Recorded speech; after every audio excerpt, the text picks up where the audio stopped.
экзамен күні writing дұшпаны болып қалады асыландай.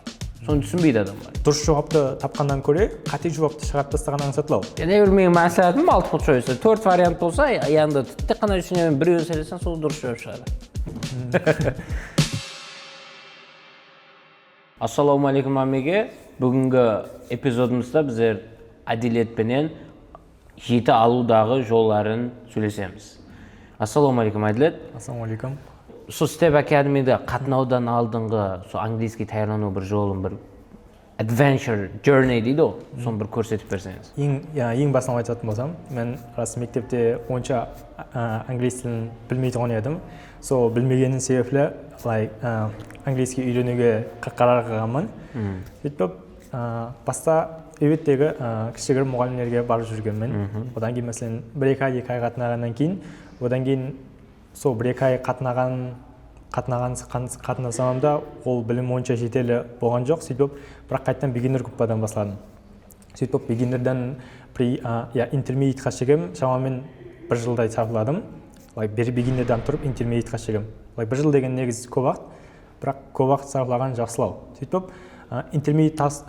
intermediate тауысып болғаннан кейін multi-level группаға таярландым 2 ай. Одан тапсырдым, B2 алдым. Overall балым 59 еді.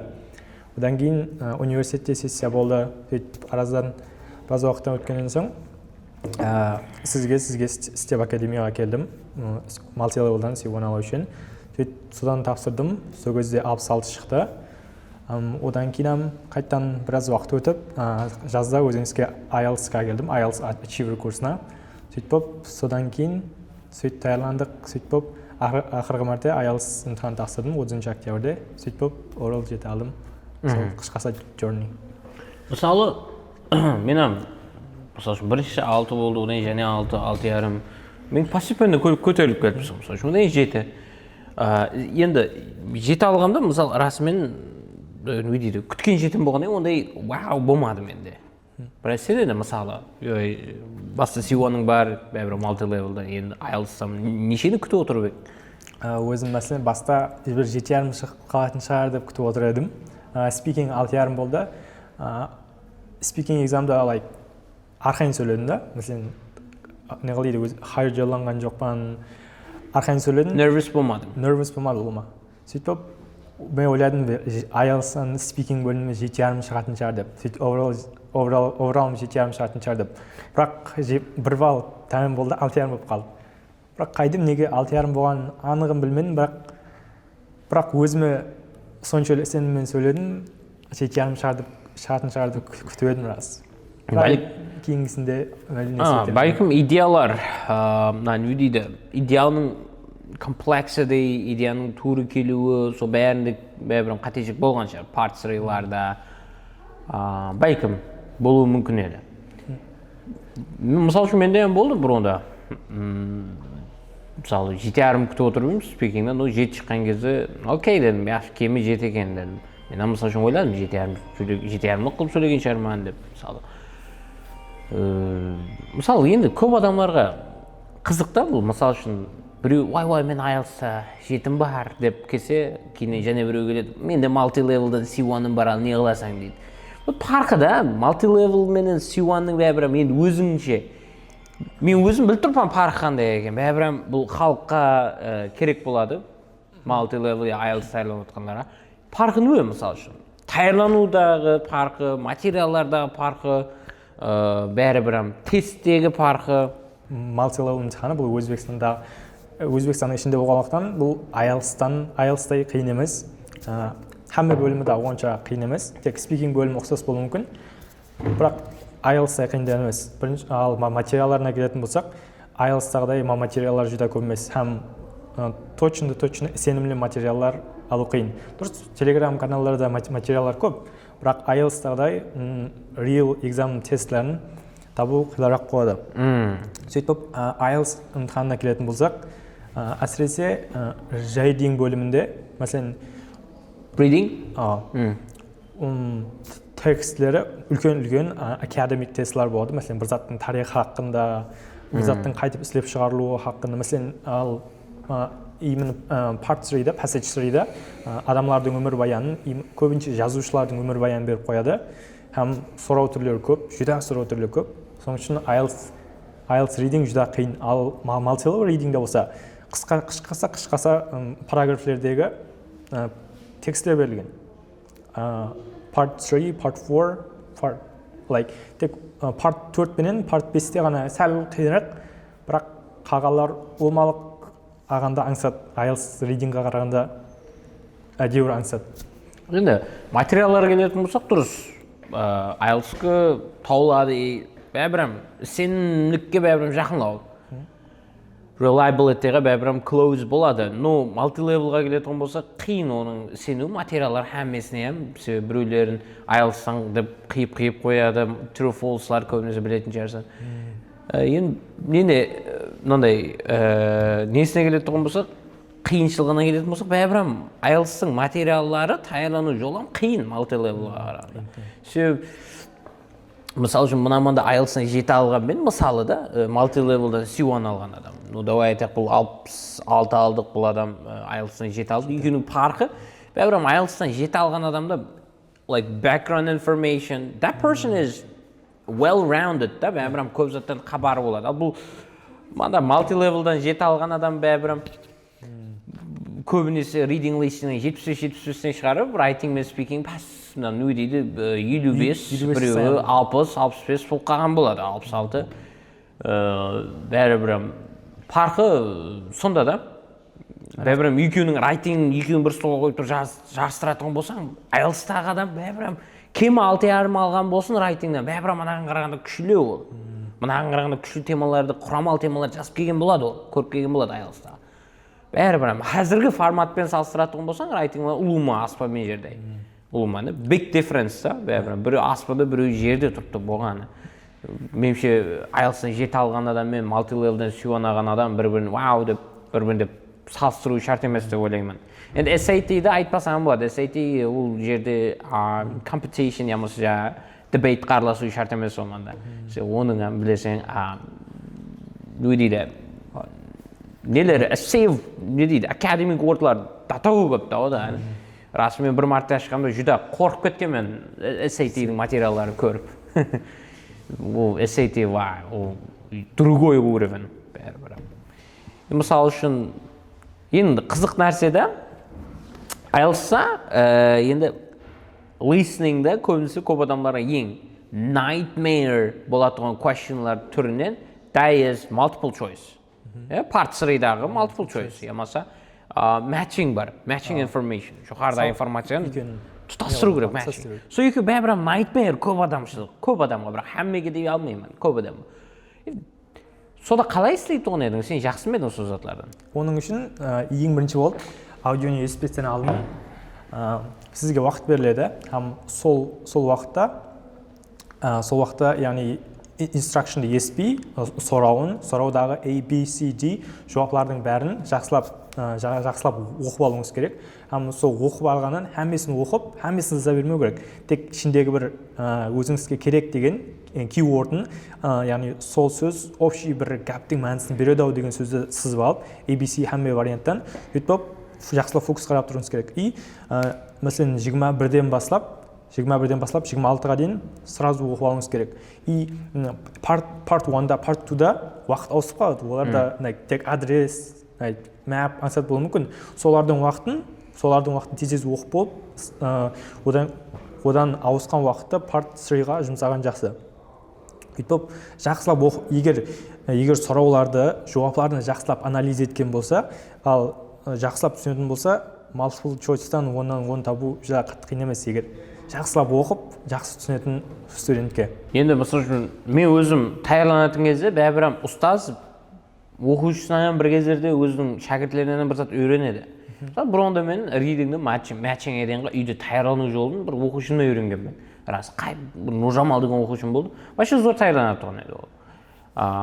Жаңағы үйде артикл анализдей тұрған болса, соқта артиклда әр бір параграфта оқып болып, қапталына matching heading-ді heading қылып жазып кететкен өзі.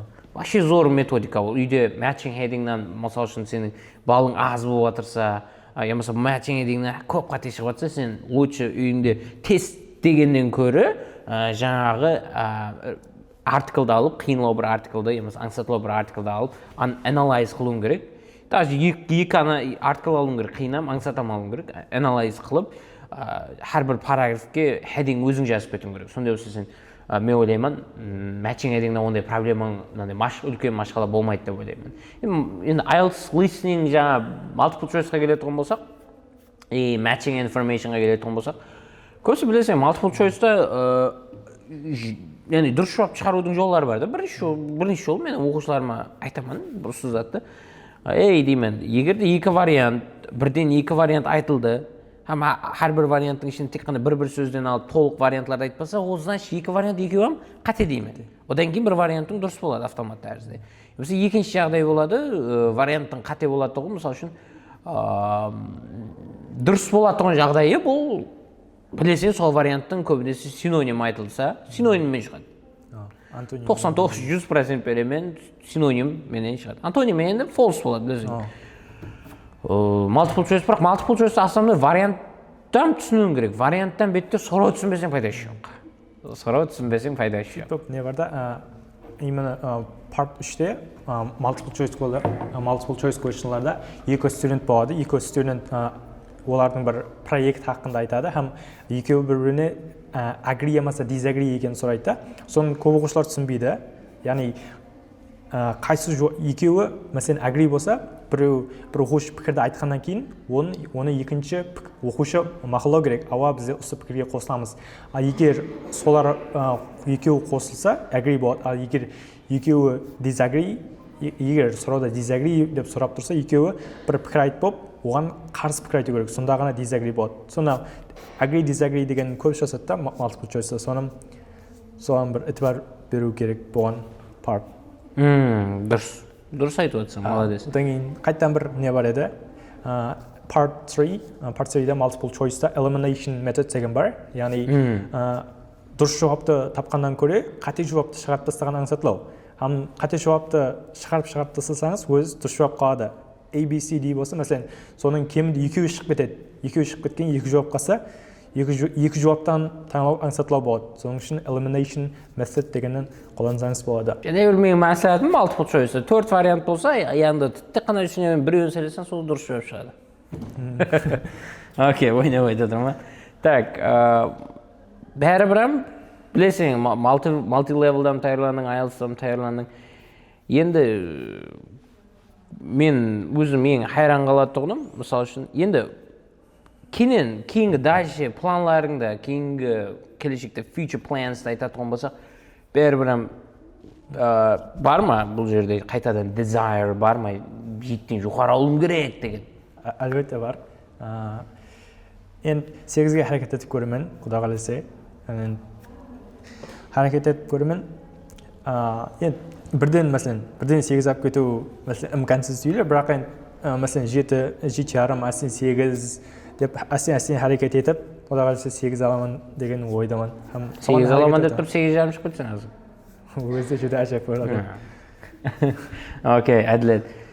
Құда қаласа ниетің еріскейсең, әрдайым ядыңда тұт, мысалы, қайсы жерің слаби болса, сол жеріңді көплестеген жақсы дұрыс па? Себебі бұл ең үлкен дұшпаның болады экзамен күні. Көп адам мысал үшін, ой, мен райтинг жаман көремін деп райтингді тайыланбайды. Экзамен күні райтинг дұшпаны болып қалады основной. Соны түсінбейді адамдар. Мысал үшін спикинг жақсып тайыланбайды, қой шақпайды дейді. Сол главный дұшпан екен білмейді. Қанша дұшпаны бар екен білмейді да, бәрібір. Мысал үшін 40 сұрау шешіп жатсаң, 40-тан мысалы листингді айтайық, 30 шығып жатыр. Значит, сенде 10 дұшпаның бар да жақта. Соны 10 дұшпанынан қашудан көре, 10 дұшпанмен қарсы күресті ойлау керек. Қайтып жоқ қылама мысалы үшін. Көп адамлар тек тестей береді. Соған пікірің қандай? Күнде тестей береді. Ол дұрыс па сол? Тест істеу керек, тестті істегенмен өзінің уақытыменен. Мәселен, тестті қатар-қатар істеп тастағаннан көреді. бір тест алып тест алғаннан кейін жақсылап анализдеп әрбір сұрауды оның неге дұрыс болғанын қате болғанын ішіндегі әрбір сөзді мәселен listeningнің ішіндегі әрбір сөзді оны неге түсінбей жатырмын қандай сөз мәселен білмейтін сөзіңіз болса әлбетте оны Google'дан көріп ярлауыңыз керек олас аудионы толық түсінбегенше қайта ести беруге әмеге маслихат беремін сонда ғана listening өседі деп ойлаймын сөйтіп тек listening материалдардан басқа YouTube'дан подкаст басқа да видеолар өзіңізге қызыққан тараудағы видеоларды көрсеңіз болады. Дұрыс айтасың. Мысалы, мен өзім аптасына бір мәрте listening тест істеуді қадеймін, бірақ енді мысалы reading тесттеріне келетін болсақ olur ма?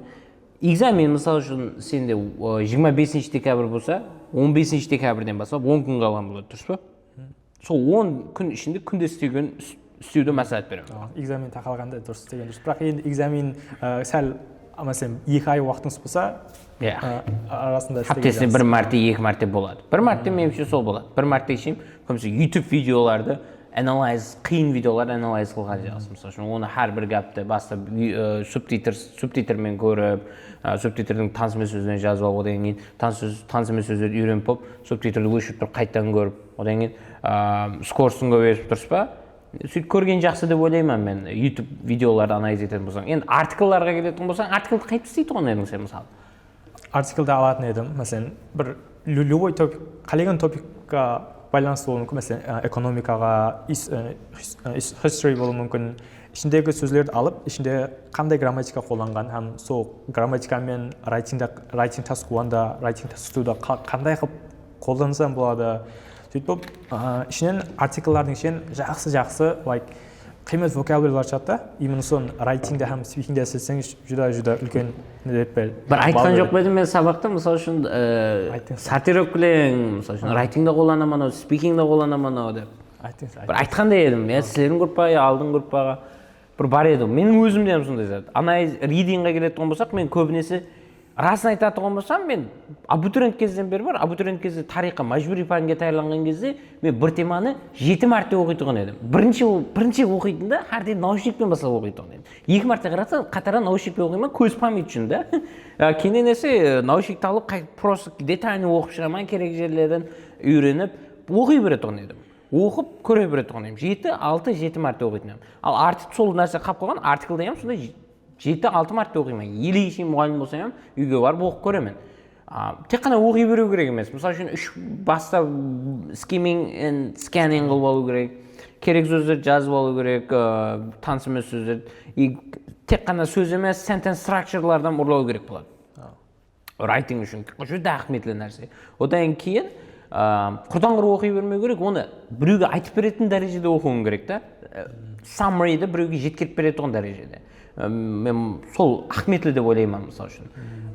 Сөйтіп қылатын болсаң, speaking амасады, табиғи тәрізді speaking асады, summary retelling болса. Сөздерің амасады, оқи бер, сөздер ярыңда қалады, пассив акт. Сомада сөздер гап құрап кетсе, вообще английский датаға өседі адамның.